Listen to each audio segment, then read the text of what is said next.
I work the emergency room department night shift, and this is some of the weird shit I've seen. As the title states, I'm a nurse who works the night shift in ER.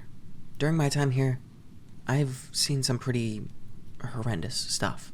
I've been at this job only a year now, and honestly, I'm surprised I've lasted this long. I suppose the majority of the time it's rather rewarding, saving people, especially kids. But some of the things I'm about to tell you, and despite how unrealistic it is, it's enough to outweigh that fulfilling feeling enough to make anyone quit. For good. I am used to it now, plus, I've only encountered milder stuff compared to my colleagues, but a certain recent event has made me question where I stand. So, I ask you to help me understand. What the hell is going on here? One of the first things I experienced on the job was more bizarre than scary. She wasn't an old woman, but her hefty and stout stature, with a few wrinkles here and there, inferred a few years of unhealthy legal substance abuse. She came in complaining of pins and needles all over her body, and she stated, "It doesn't hurt too bad, but I can't move. And static is inside of me." Of course, I immediately thought she was just having a stroke.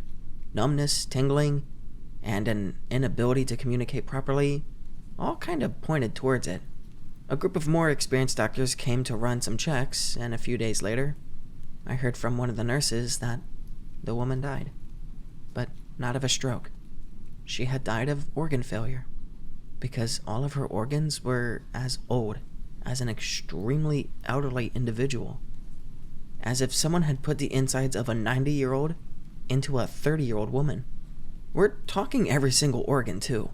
The nurse thought the static sensation that the woman was trying to explain was like an increased aging sensation, like growing pains. I laughed, but it still unsettled me. This woman was healthy. No history of drug use, alcohol abuse, or smoking. Not that they could find, despite her outward appearance. It was just purely unexplainable, but that's medicine for you. I found it weird that she didn't seem to have any family, but this becomes a running trend in these inexplicable experiences. None of the patients ever have any family. After that, things became scarier, weirder. A guy came in bleeding from both eye sockets. No eyes present, but complains about stomach pains. Obviously, everyone on the night shift is more concerned about stopping, the bleeding from his empty sockets. And when I say bleeding, I mean this guy was absolutely going to die from blood loss if we did not stop it. He really didn't seem to care about his eyes, or notice it, and instead was losing his mind about the pain in his stomach, and how we had to get, quote-unquote, it out of him. I remember the urgency in our voices, telling him how we'll sort his stomach out once we stop the bleeding. He starts becoming aggressive, and he was restrained and pulled into an empty room, and the responsibility of keeping this guy alive was no longer in my hands anymore. One of my colleagues, we'll call her A, came out of that room around 45 minutes later, pale as a sheet, and just says one of the most horrific sentences I'd ever heard at that point. His eyes, they were in his stomach. When she'd finally settled down, I pressed her about what exactly happened in there. Apparently, the guy went totally insane and just ripped into his torso with his bare hands, tearing into his flesh, and he ruptured his stomach. He died almost instantly. One of the doctors, I won't say who because, he could get in some real trouble with this, curiously looked into the stomach and found the guy's eyes swimming around in there. This lunatic ate his own eyes. A didn't quit, but a few other nurses did. And like always, the patient had no family. I think I should mention, I don't work in a big city.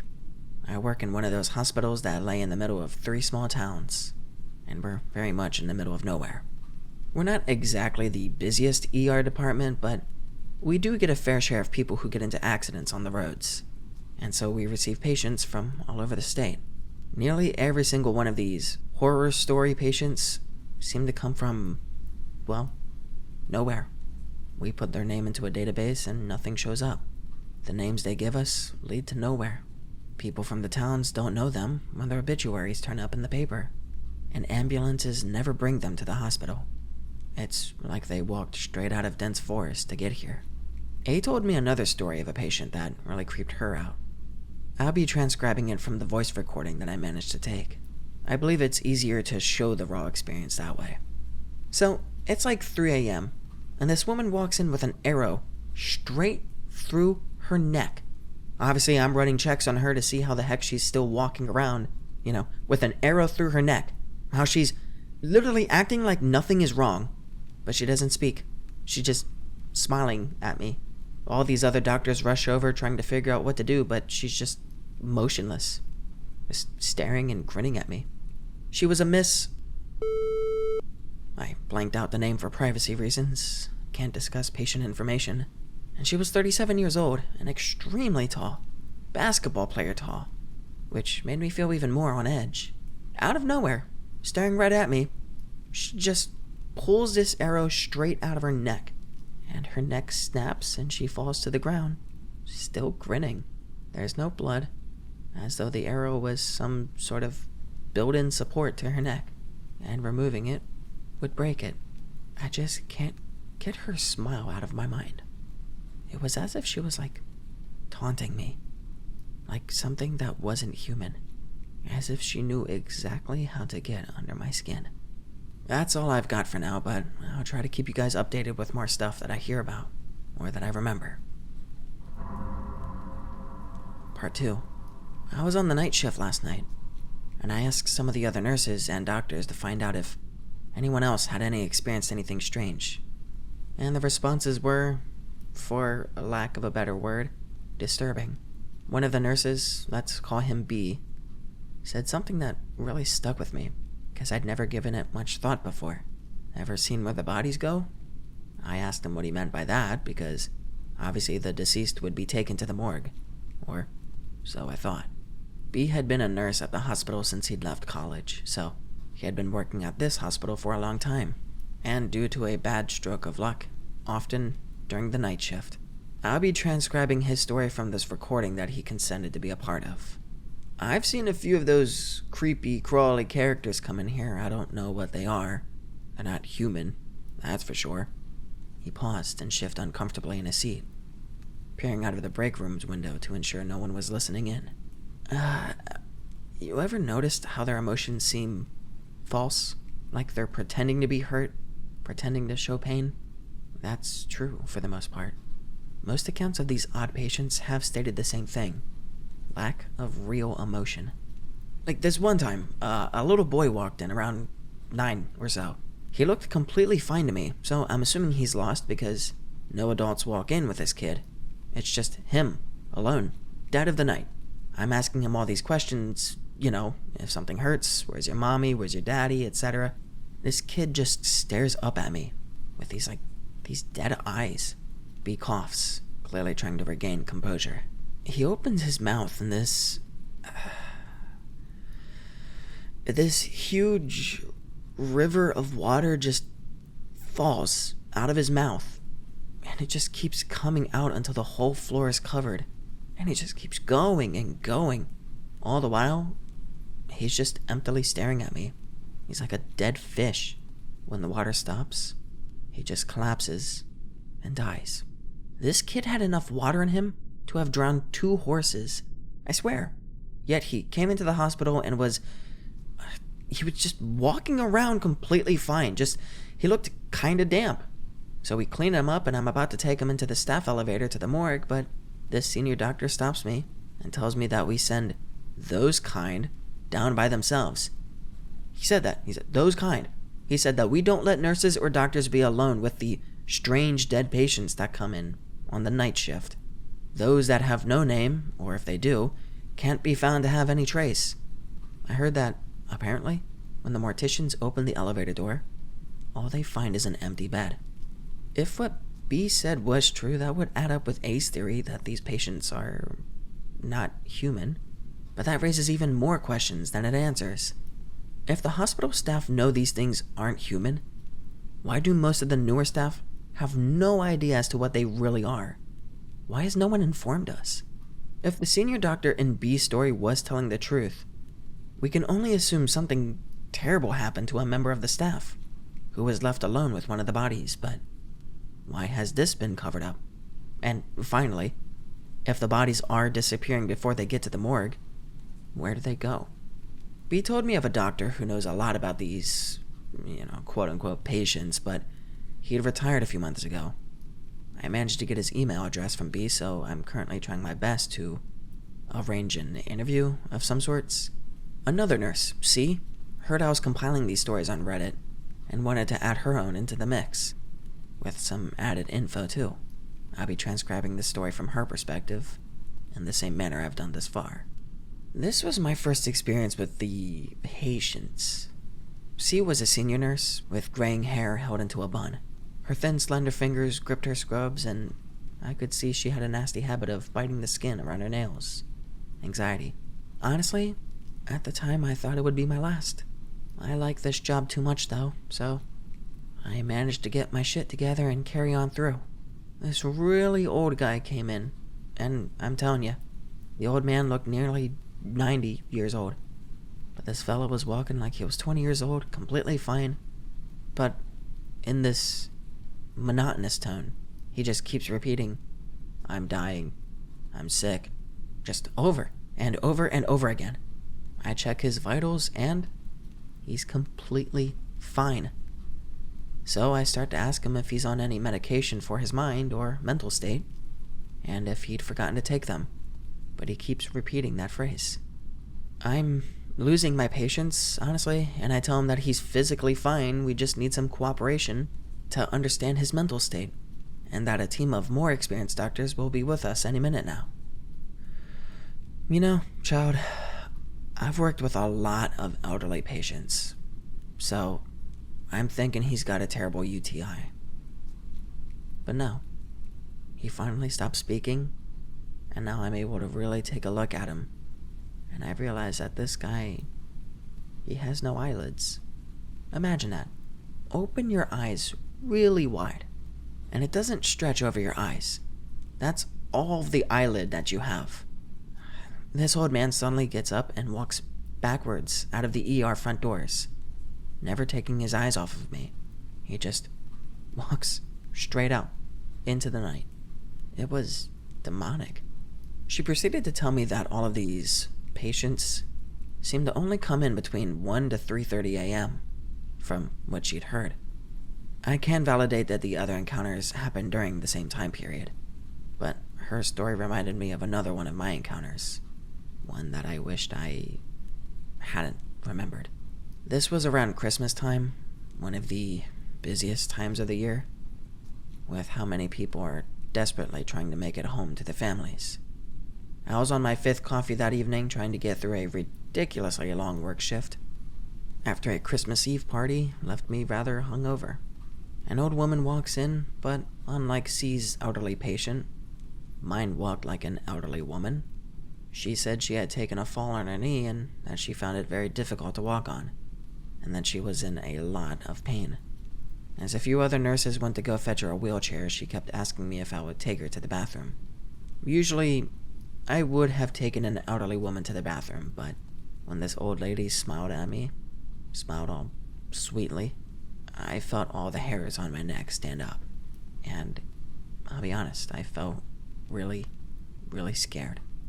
I did not want to be alone with this lady, so I just told her that the other nurses will take her when she's in a wheelchair, so she won't have to walk.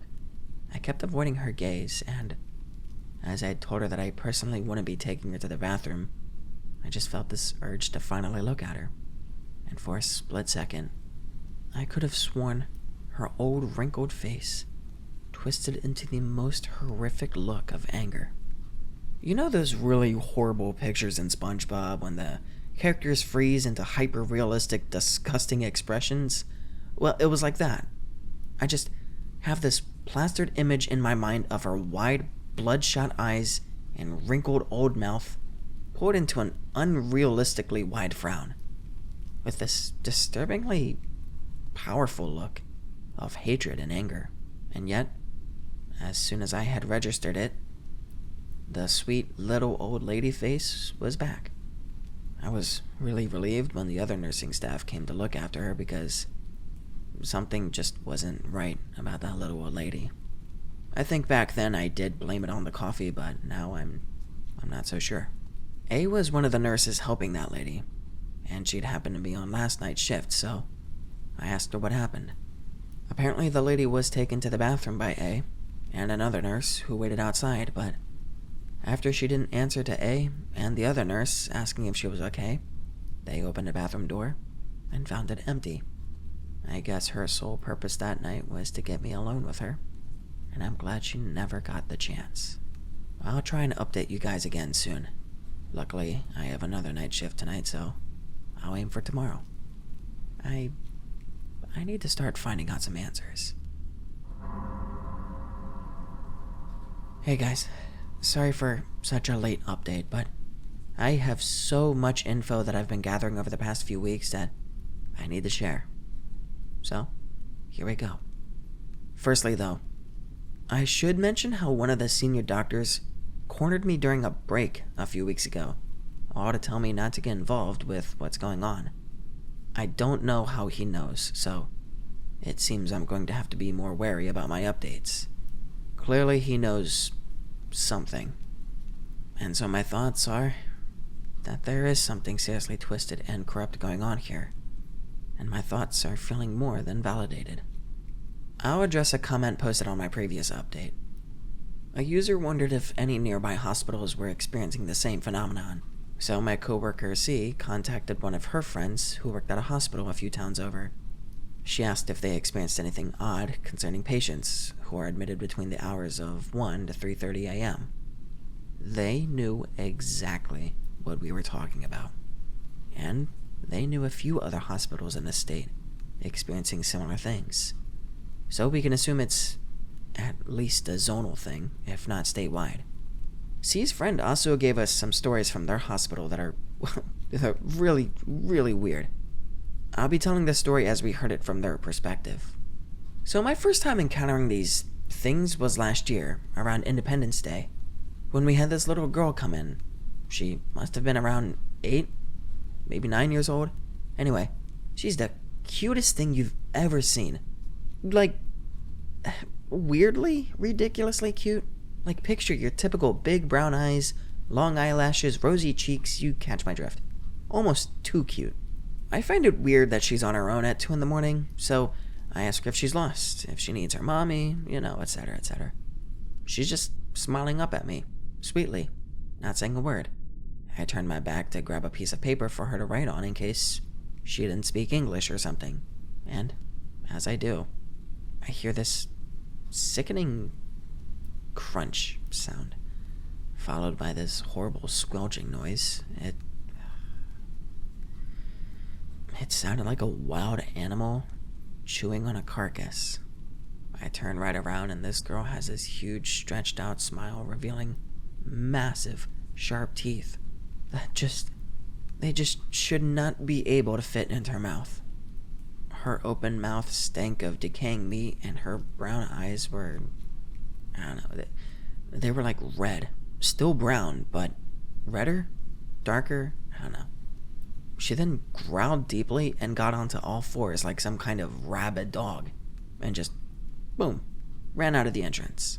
It was pretty horrific at the time, but now looking back, it's just weird. I blamed it on my eyes playing tricks on me until I had heard what happened to other nurses and doctors on the ward.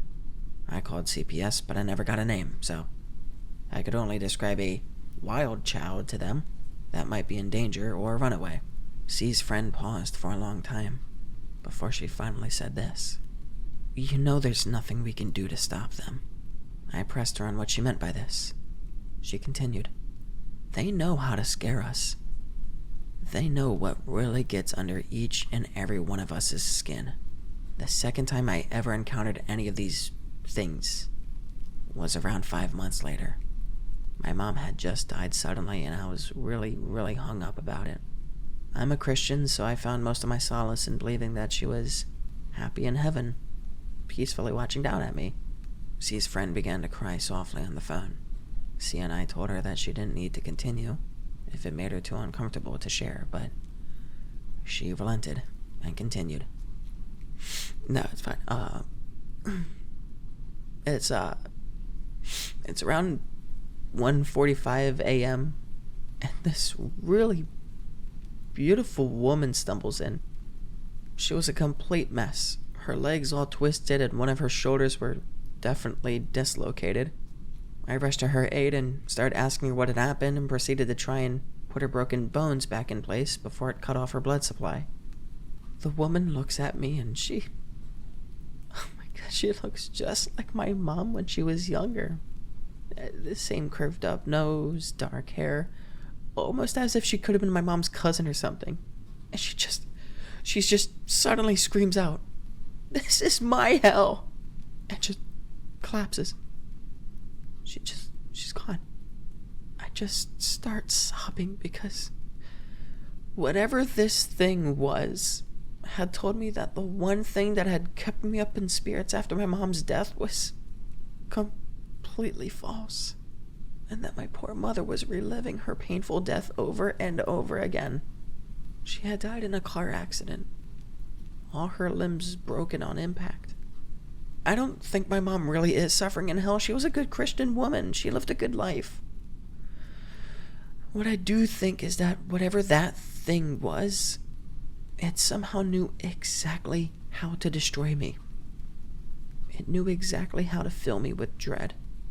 Something that can know your deepest fears like that, make you vulnerable like that, it's not something we can get rid of.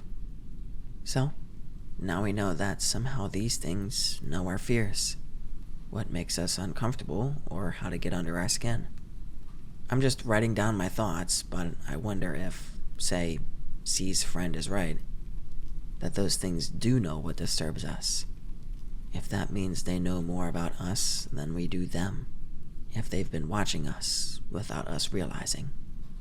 I finally got in contact with that retired doctor, the one B had told me about. We met up in a coffee shop to discuss the issues in private. I will be calling him Dr. D from now on for privacy purposes. I asked Dr. D firstly if he had any experiences with the patients, and this is what he had to say. When I first started out that job, everything was fine. We'd never had any issues with those things before the early 2000s. Around 2002, I think. I was around 45 back then, so I had seen a lot of pretty gruesome things already. Just a typical awful road accidents you'd probably know something about. He pours a Jack Daniels miniature into his coffee. There was this one time, this really shocked me. Around 2003, I think spring. Not a massively busy time of the year, and that's the best way I can put it. Shock. A young woman came in around 3 a.m. She seemed fine, possibly a bit moody at worst, but fine. I ask her what's wrong, and she claims her head is spinning. I ask her what she means by that, and she repeats the phrase again. "My head's spinning, doctor." I reach to get her to put a thermometer in her mouth, and her face flashes to one of just pure joy. This sickening grin is plastered over her face, and her neck starts twisting like some sort of owl, 360 degrees around, and she drops dead. I'm alone in this checkup room with her, and I get this overwhelming sense of dread about the body. Like, I just don't want to touch it, to go near it.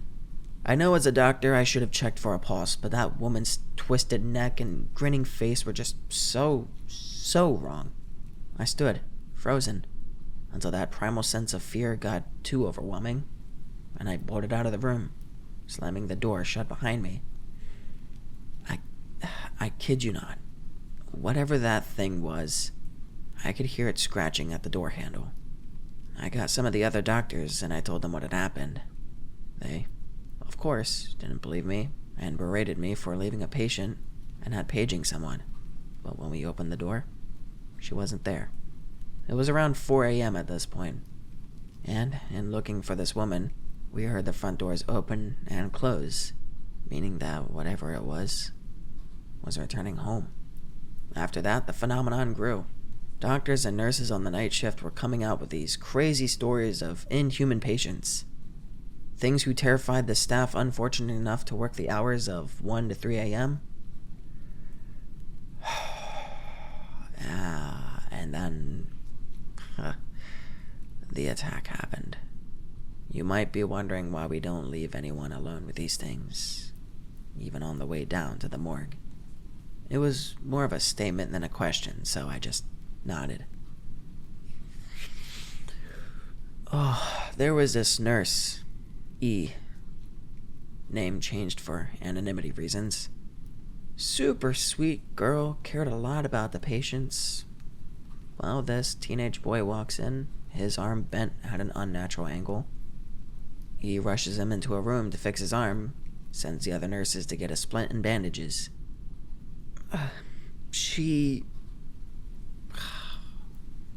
They were only left alone for a couple of minutes. He was struggling to finish this story. He had gone a pale yellow color. I asked him what year it was when this incident took place, and he shook his head. He finally spoke again. 2007. The next thing I hear is this guttural scream from the room, so I run towards it. He is lying on the ground.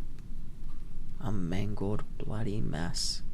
Her bones had been broken and pierced through her skin, and her bottom jaw was ripped clean off, stuck in her eye. She was left alone for a few minutes. Just minutes. The window to the room was open, some tiny square thing in the top middle of the wall. It escaped. I ran outside to see where it had gone, if it had gone, and I see it. This figure just running into the woods. It wasn't a teenage boy, though, anymore. It was some naked, grotesque, humanoid thing. I ran after it. I was just screaming. I was just so angry. It got to the edge of the forest, and it turned to stare at me. And it had these huge, glossy, bloodshot eyes with black pinhole pupils. It had a wide, lipless mouth stretched over jagged teeth. It was tall, with long arms that reached its knees and pale, oily skin. My God, it was so fucking horrifying. And then, it smiled. It smiled this huge, horrifying smile, its skin cracking as it was pulled upwards at corners, placed on each side of its jaw. I saw them. I saw all of them behind it. Shadows. Humanoid shadows. Standing just behind the tree line. Thousands littering the woods surrounding the hospital, and then it just walked into the woods. And they disappeared. There are so many of them. They live in the forests, the woods, the shadows. They pretend to be like us. Trap us. They want to kill us. They want to harm us. It's a game to them, like a thrill. That's why I left. You can't stop them. None of us can. That was a few years ago now. I think about it every day. Sometimes I think I can still see them. Lurking, waiting for me to give in to curiosity and waltz into those woods. I'm scared I might. I was shocked. I didn't know what else to say to Dr. D. So I bid him farewell. This was a lot bigger than I thought it was when I had first started writing about this. I felt hesitant about his answers, though. The things I'd experienced were never on par with anything he had said. And, to be honest, seeing an elderly man whose body had long been subjected to years of alcohol abuse talk about such outlandish things led to me being a bit more skeptical of his words. Yet there was something unsettling about his eyes. He was traumatized. Dr. D told me not to contact him again, that he'd had enough involvement to begin with. It has been about 18 years since the first incident that I can find out about. 13 years since the only death, if we can take Dr. D's word as fact. I'm not big on conspiracy theories, so I don't want to get in over my head and assume there's some big cover-up. But with everything I've collected so far, I can't help but think that there is something seedy happening. Of course, there's always a possibility that people exaggerate their experiences, hyperbole for the sake of storytelling, but I trust my coworkers. I don't think there's smoke without fire, as so to speak. Part 4. Hi, it's been 4 years. There's a lot of explaining I need to do. I'm sure you're all wondering where I've been, what's been happening, etc. And I apologize for not updating you all, but I simply couldn't. I was actually ready to leave my job. Something unnerving happened. I'll explain it further in a moment, but let's just say it had made me feel so unsettled that I'd finally decided to stop playing detective and go find a job as a barista instead. The same job I juggled in college. I was going to leave and have a fresh start and forget I'd ever written about this stuff to begin with. Completely erase it from my memory. Act like it never happened. But I couldn't. I wasn't allowed to. It was only a few weeks after my last post when I saw one of them again. A young man around my age. I didn't realize he was one of them at first. He walked in normally. Well, as normally as someone with a gushing head wound could have done. To digress, he seemed like a human, like a person. He was clutching a motorcycle glove to his head as blood blinded his left eye, and he held his helmet in the crook of his other free arm. I quickly rushed over to him, ushering for one of the other nurses to grab a wheelchair. He spoke fine, albeit with a shaken quality to his voice, and told me how his motorcycle had hit a bump in the road, and he'd taken a bad fall, hit his head. I asked him his name and he said it was Adam. I know I previously didn't give away patient information, but I don't really think I can class him as a patient. And if I'm being completely honest, I don't really care anymore. He'd asked for some water and I obliged, filling up a paper cup as he sat down in the wheelchair, the other nurse walking off to grab some paperwork. I handed him his cup, and as I reached into my pocket to grab my pager, he grabbed my chest. I'm a man, so there wasn't even much to grab, but somehow he'd sunk his nails into my left pec just enough to pull me forward. I opened my mouth to yell out in pain, but he shoved his glove into my mouth and forced me to look into his eyes. They were no longer blue, but a deep void black, pupils dilated to an uncanny degree. And in a rasping, pluralized voice, he said, "Don't go looking for things you don't want to know the answer to. You are nothing but a pawn in their game." I just stared at him, aghast. His voice had turned to a myriad of many, all fighting to be heard the most, be the loudest. There was a malicious frown on his face, but the way his brows were furrowed, it appeared more like a stern warning than anything truly wishing to harm me, any more than they had already done. Like, he'd tried to mimic a disappointed parent, but didn't quite know how to put his features right. Rage and concern and confusion and disdain merging into one uncanny flurry of emotions. And so I continued to stare until the gravity of the situation took hold.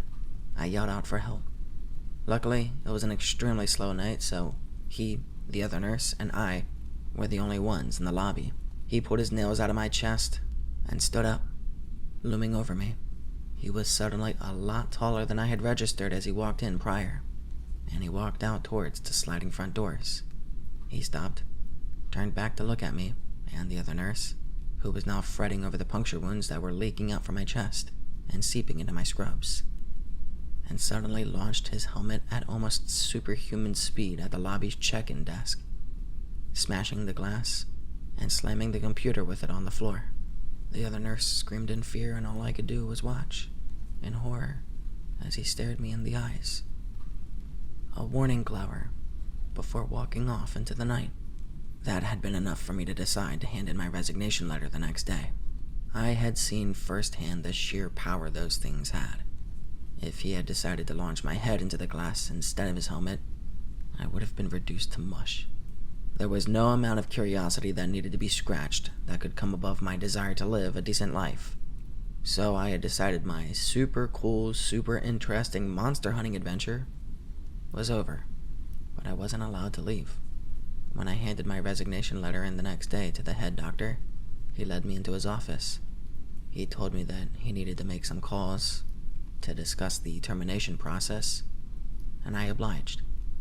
Then, he locked me in his office. I began to freak out, trying to use my pager to get A or B to respond and get me. No one came. Then, a group of people dressed in hospital gear, suits, and smart clothing returned. I couldn't recognize anyone, not even those dressed in scrubs. They all looked at me, stoic and unmoving, until a short, plump woman came forward, smiling perkily. She was far older than me, but not too old. Around 50, perhaps late 40s, if my memory serves correct. She had tightly curled blonde hair, and had she not been smiling, I would imagine that heavy purpled bags under her eyes would be present, despite the heavy makeup she wore. She took a seat in front of me, ever smiling, and placed both elbows on the desk, her hands interlinked under her chin. "Hey, Anon, is it? My name is X. You seem rather unnerved. I assure you there's nothing to worry about." I don't think I replied. I seem to just remember looking at everyone but her, and how they all stared, unmoving, back at me. "I hear that you're asking to resign?" She smiled, trying her best to come across as warm-hearted, but the thumping silence in the room made it futile. She sighed, before waving her hand behind her, and the others in the room left, albeit hesitantly. I could still see them peering through the glass, even after they departed. I'm afraid you can't." I asked what she meant. Surely no one can be forced to keep a job, but I was wrong. She pulled a leather briefcase up onto the table from beside her, clicking it open gently, as if any loud noise would send me trembling like a lamb. She must have been more prepared for my response than I was, and more understanding of my reaction too, as if she'd done this many times before. She gingerly pulled out a brown file and handed it to me, saying absolutely nothing. I'd opened it and immediately shut it again. It was a forged mental health assessment, with a referral letter to a psychiatric institution. I looked on in horror back at her, my mouth agape, in absolute disbelief at what I was seeing. She continued to smile, a forced sympathy plastered on her face. I began to question why, and then fought to promise I would keep my mouth quiet, be silent forever, and she just shook her head. "If you were in our position, you would do the same.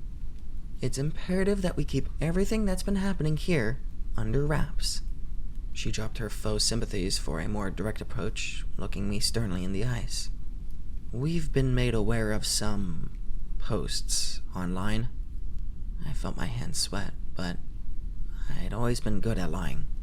Growing up with strict parents helped with that. Don't overreact. That gives it away. Don't try to act too nonchalant. So, instead, I just continued to be as bewildered by this situation as before, which wasn't entirely difficult after being threatened with what basically was psychiatric imprisonment. She seemed to make the assumption that I was not the one posting online, as that smile glossed her lips once more. "The hospital will implement more procedures to make you feel safe here, but we cannot allow you to leave work. We cannot discuss anything more with you on that matter, but we truly hope you give us your full cooperation. Are we in agreement on that matter?" she asked, a plump finger idly tapping on the file before me, a subtle reminder of what would happen if I withdrew compliance. So, I complied. That's why I haven't updated in so long.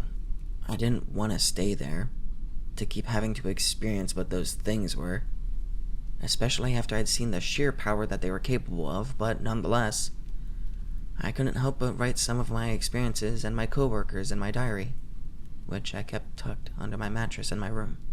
I think I should mention that I wasn't the only one who faced a similar ordeal with X and those people. I had whispered to A over coffee if she'd been visited by quote-unquote family. She seemed to gauge what I had meant, and nodded slowly. She had lost sleep over it too. B was the same, and had grown ever more gaunt each day that passed. C had left the hospital. Apparently her mother had grown ill and needed care. I doubt the validity of that very much because I haven't been in contact with her since. Her number was out of service from the moment I'd heard the news. I suppose morbid curiosity must be clawing at you all by now, so I'll satisfy you. During the COVID pandemic, things were pretty slow. Concerning the quote-unquote things.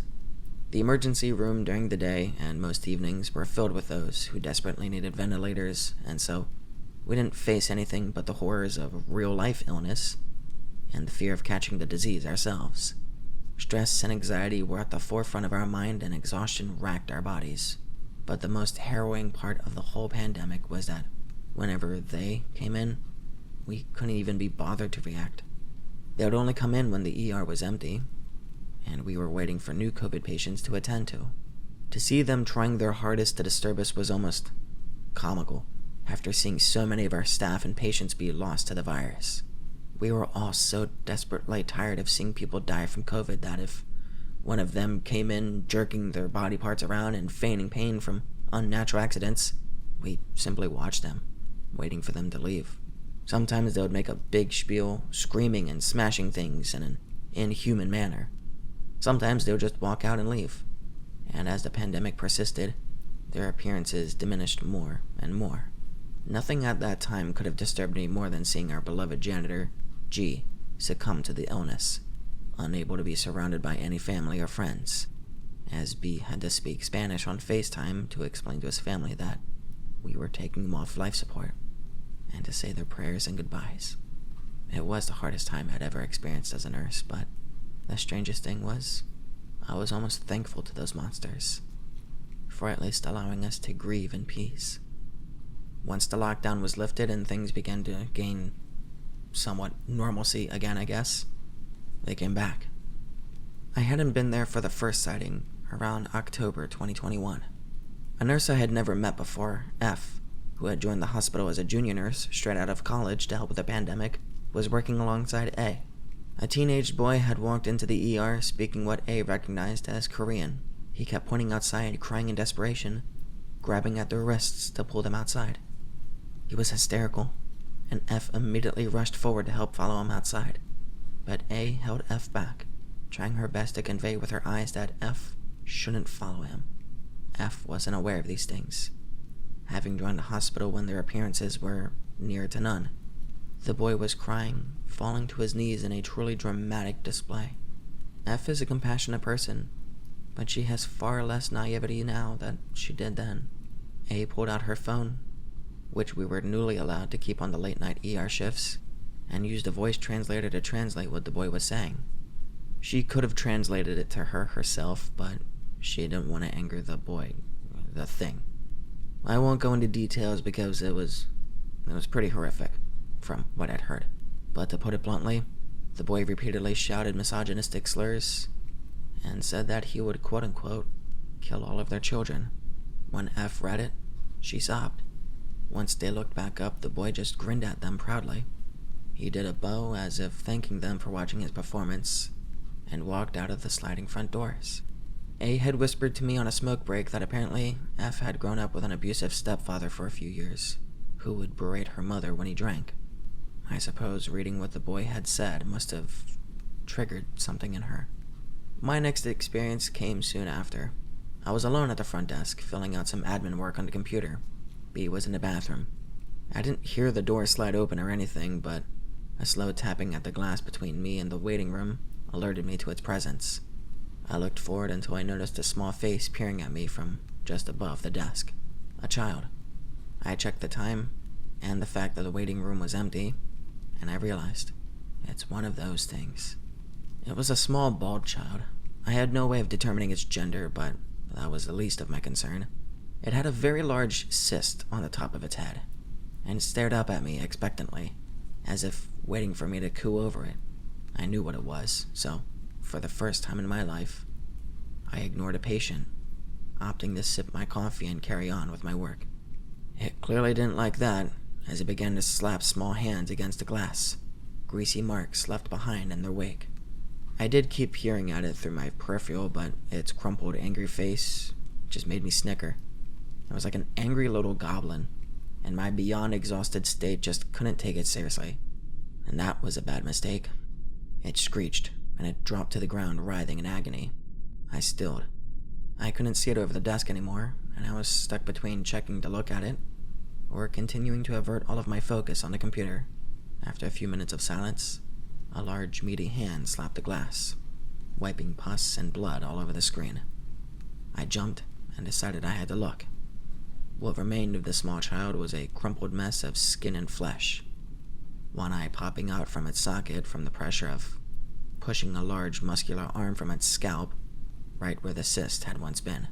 The child's tongue lolled out of its mouth, and the remaining eye clouded over as the large hand continued to slap against the glass. It was horrifying, and I began to gag, unfurling the contents of my stomach into the paper bin beside me. The slapping stopped, and I looked up to see nothing. A slow, wet, smacking sound bounced around the room, and I shakily looked up over my desk to see the hand pulling itself out of the ER, dragging the crumpled body of the child out behind it, still attached to the bursted flesh atop the child's head. When B came back from the bathroom, and with more coffee, he didn't bother me to ask what had happened, just picked up the mop and bucket and cleaned up. B never asked me about it afterwards. Clearly my green face had told him enough. In late 2022, I returned the favor, but instead he told me about his experience.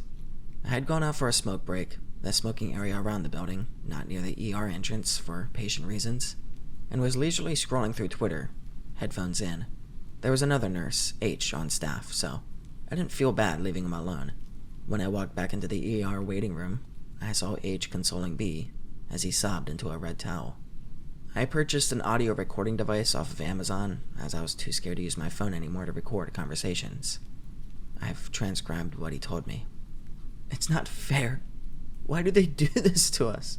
he sobs. "Tamika was my friend. Why do they have to remind me of her?" I asked him what he meant. I told him I didn't think it was good to record him in this state. No, record me. I'm sick of having to pretend that we aren't being targeted by them." He steadies his breathing.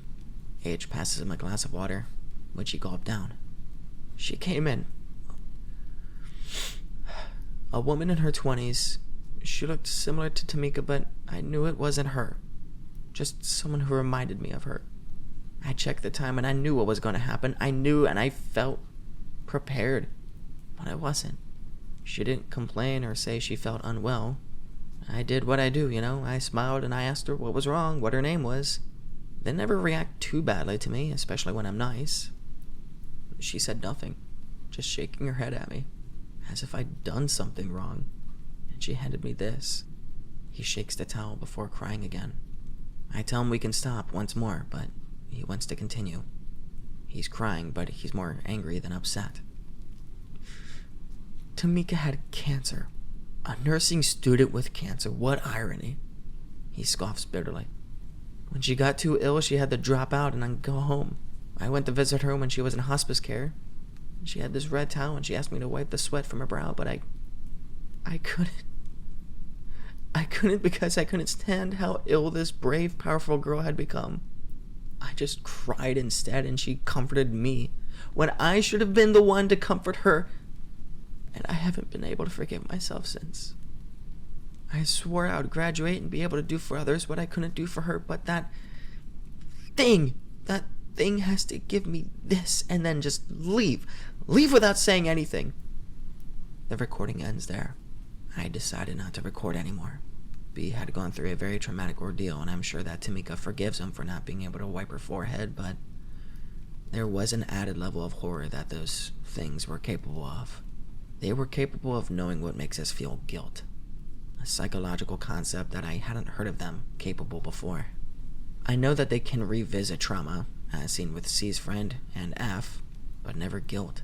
Those things, those monsters, were trying to break us down as much as possible, more so than I could have imagined. It wasn't just our fears that they knew, but our psyche too. Psychological warfare. A became cynical. I actually enjoyed our time on the night shift together because she generally began to stop caring. She would crack jokes left and right, always making the best out of a bad situation. I suppose I should have seen the signs. Last year, she and I were working together, her behind the desk in the glass and me on coffee duty, or, as we'd coined it, fodder duty. Being behind the glass meant safety, even if those things came close. Only Adam had ever come close to bothering to break it, and so anyone not behind the glass had a higher chance of being targeted. An old man came in, his walker barely keeping him upright. He looked around and saw me, and began to ask for a white man instead. He trudged toward A, asking if she would kindly ask for a white man to come help him instead. I shrugged my shoulders, and she simply laughed, and pointing at the time. 1:02 a.m. Pretty early for one of them, but not unheard of. He began to get irate at our dismissal of him, and so, having learnt my lesson from ignoring them, I walked over telling him that we were the only ones available to take care of him. He frowned and shook his head, saying he would never let a woman, especially Korean, or a insert racial slur, take care of him. A laughed and turned toward me, grinning. Sounds just like my racist fuck of a grandpa. We chuckled over that, rolling our eyes, but I kept watching the old man. I knew I couldn't completely lower my guard, but A's comment did tickle me. Where we are, in the middle of nowhere, I'd faced quite a bit of racism, but mainly from the forgotten few who'd never decided to leave the all-white town they lived in, instead fueling their closed minds with Facebook crap that's telling them that Osama bin Laden might still be alive and such other jargon. A stopped laughing rather quickly when she saw the old man shuffle. I walked over to face him and saw him grasping the front of his trousers, extremely inappropriately. His voice was low, rasping, and he spoke harrowing words. I bet your grandpa was always right. He stopped abruptly once A looked at him in disgust. He took the hand that was against his trousers and tapped the screen. It sounded like Morse code, but I had no way to translate it.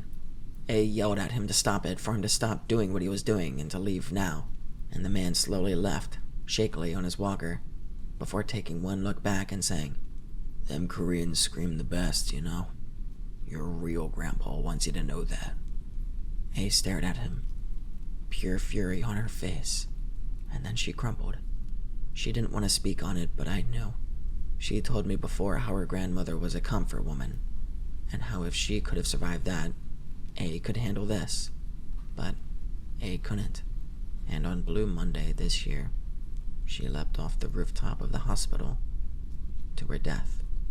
I wasn't working that day, but from what H and F told me, she seemed to be at peace before she died. She'd packed her favorite meal for lunch, sharing it with as many of her coworkers as she could.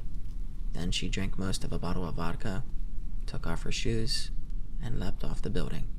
We were allowed to go to her funeral, take time off, and it was sad. It was sad to see her smiling face on the portrait of the shrine they'd made. I couldn't remember the last time I'd seen her face so full of life, like it was in the picture. You might be wondering what's made me decide to come back after all this time. Why I've decided that the fear of going to a psychiatric ward for the rest of my life is culled by the desire to share my story. Well, I'm currently in the elevator to the morgue, with one of them. Tonight, I was working the night shift. It was just me and F. She'd asked to pardon herself for a bit, and I obliged. My thrill for life wasn't so prevailing anymore. They didn't scare me anymore. I was beyond numb.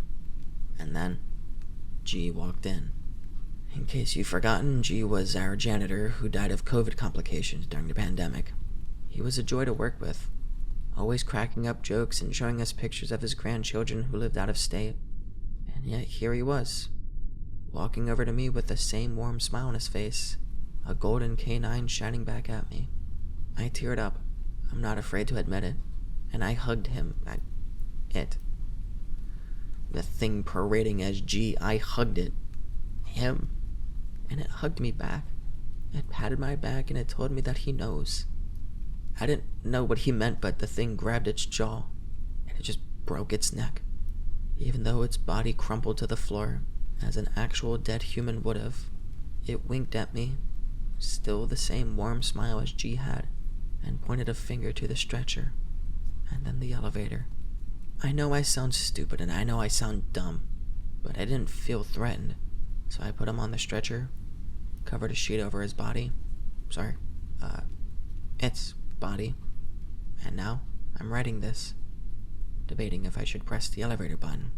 There's a reason we aren't supposed to go down there, to be alone with them. but I feel strangely fine. Safe. I've pressed the button. I need to know.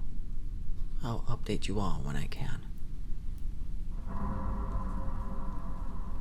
I'm okay. First and foremost, I am okay. Last week was intense and hard to wrap my head around, but I'm okay. I'm free. I left you all with the information that I was slowly heading down to the morgue in the elevator, the corpse of one of them on a stretcher beside me. I admit that I had been acting impulsively, irrationally, even irresponsibly. It was strange. A feeling of incomprehensible familiarity overcame me, and I abided its request, the thing parading as G. When the doors had closed, and we'd begun to descend, I panicked. I began to furiously press the alarm button, realizing that whatever it was that had tricked me into the elevator with it could do to me what was done to E, the nurse who had lost her life after being alone with them. I had no reason to trust these monsters.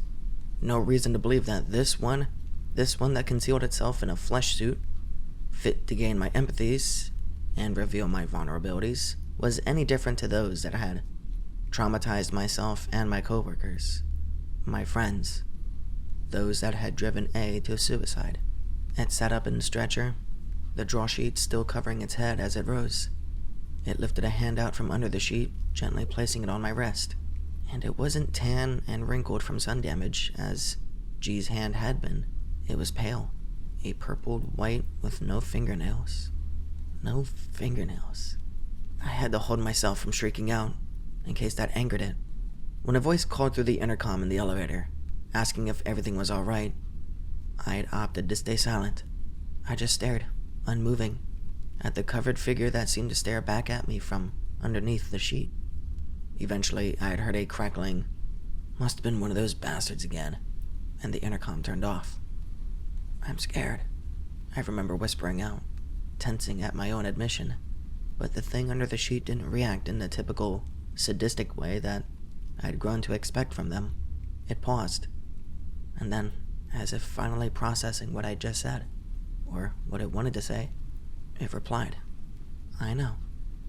Its voice wasn't scratched or false, nothing akin to the imperfect sounds that had emerged from the earlier versions of its kind. This was clear and deep, masculine, but with no identifiable accent.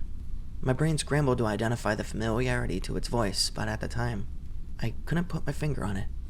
In hindsight, this familiarity may have simply been the fact that all uncanny qualities seemed to have dissolved away. The elevator came to a stop, and the doors opened to the morgue. It was cold, and the smell of cleaning bleach stung my nostrils, but it did nothing to mask the undercurrent of the dank, persistent stench of mold permeating through the cracks. There was a long hallway before us, flickering lights doing nothing to settle my erratic heart rate.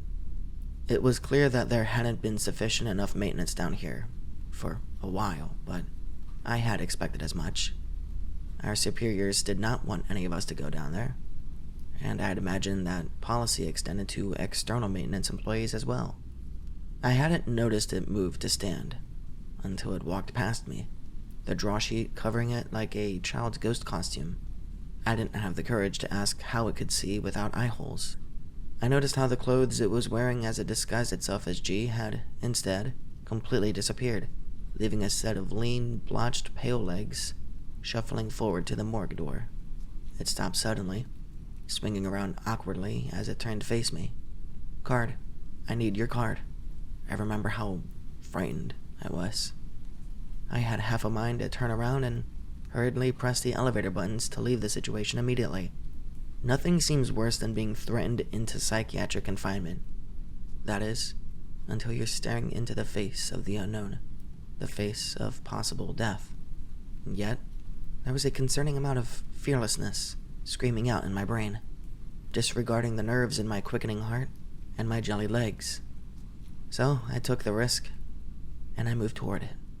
These things weren't normal, and there was no guarantee that I wouldn't die instantly had I run away from it. For some bizarre reason, I felt safer with it than I did running away.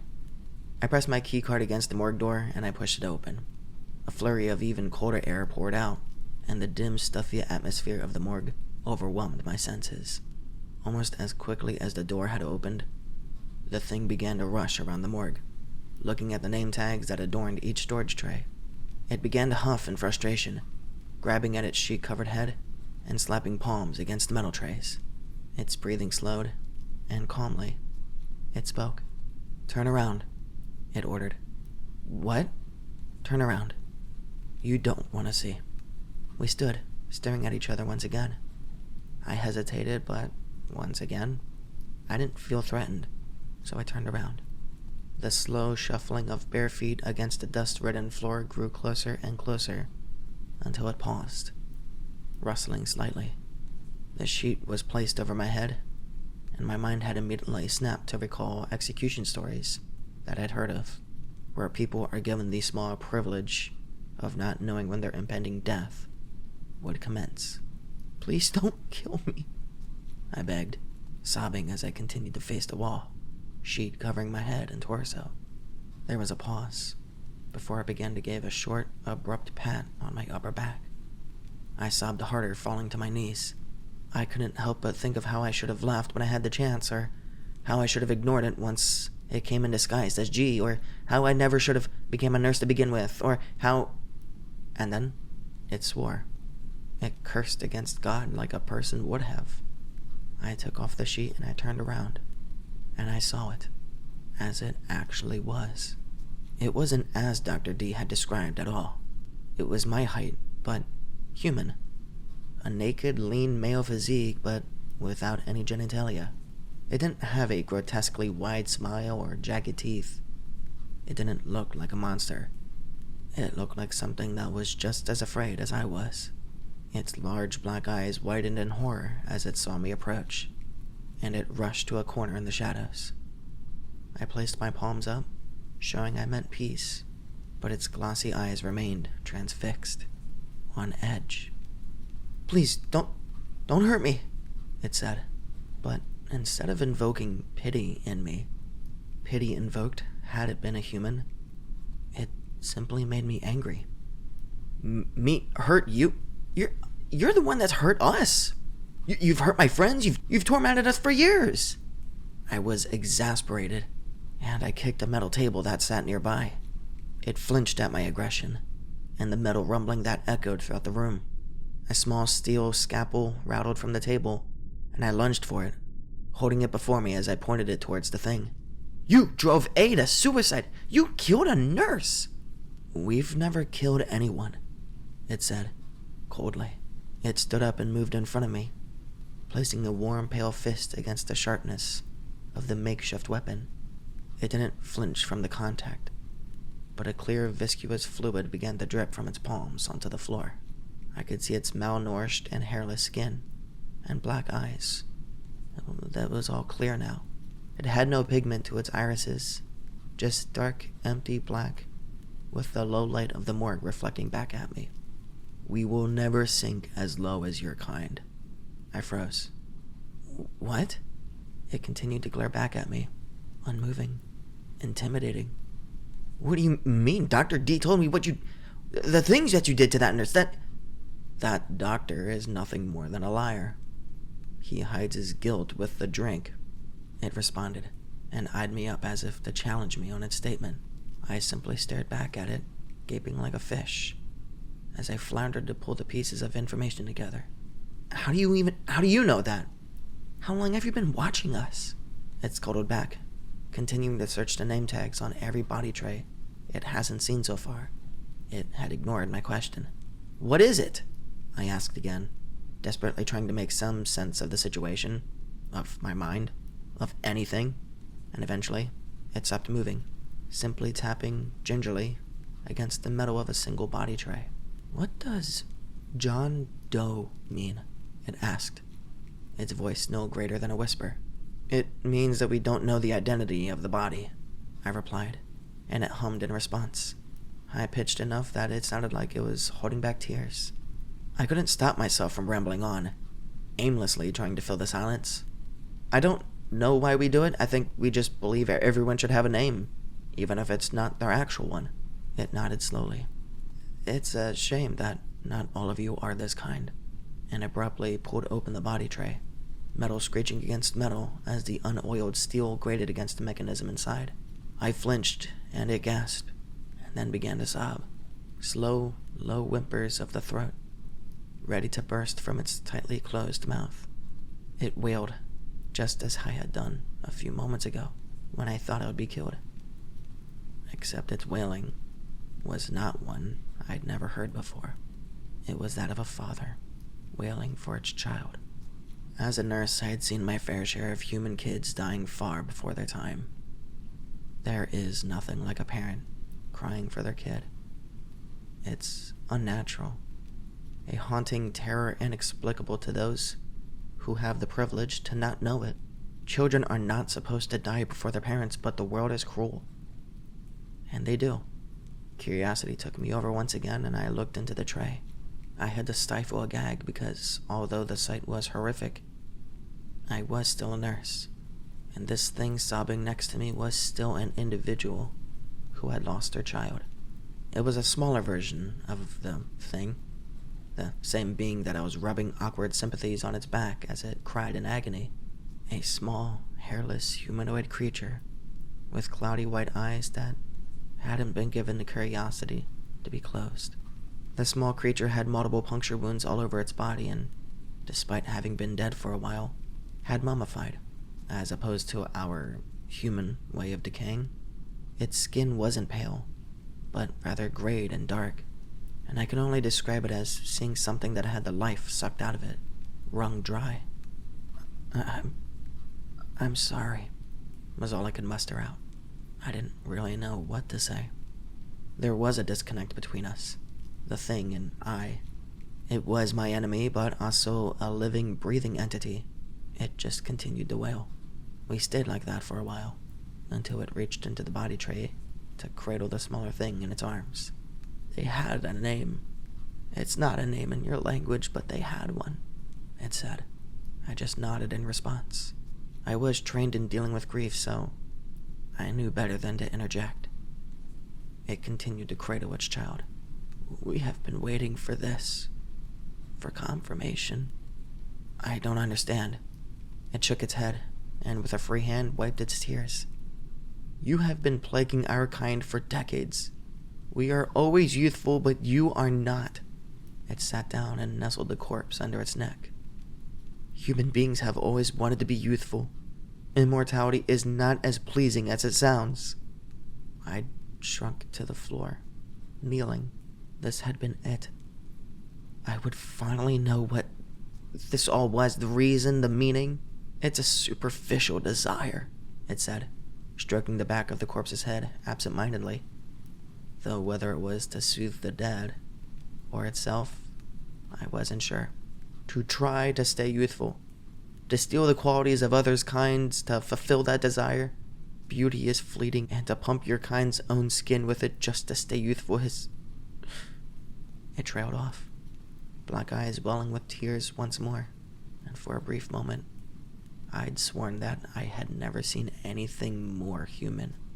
We simply wanted to scare you enough to make sure you wouldn't keep coming back to hunt us.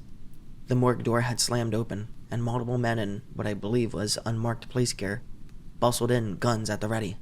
They shouted at us incoherently, the crackling of radio and code filling the air. Instinctively, I put my hands up, turning to the thing as I begged it to do the same, to show it wasn't attacking, to show that it was innocent. But it relented. I saw the faint smirk on its face as confirmation clouded its eyes. It knew what was coming, but it didn't care. It shot me a final glance, lipless mouth still curled in a knowing smile, and it spoke, whispered, for the very last time, "This is the true nature of your kind." It didn't move despite my pleas, and a flurry of gunshots plastered its torso and face, and I shook in shock, my eyes never leaving it, as the same clear, viscous fluid dripped from every wound. Its face was almost entirely caved in from the proximity of the shots. It slumped back against the body trays, and although its thin arms went limp, the body of its child, his child, was laid down gently in his lap. Everything after that is a blur. It's been over a week since it all happened. I was escorted out by the police and quickly handed a form which I signed, having not read it. Not that I really care either way. I can't get its... Sorry. I can't get his face out of my mind. He wasn't scared or frightened. He was happy. He was right, and he'd known exactly what would happen. But he had finally been reunited with his child.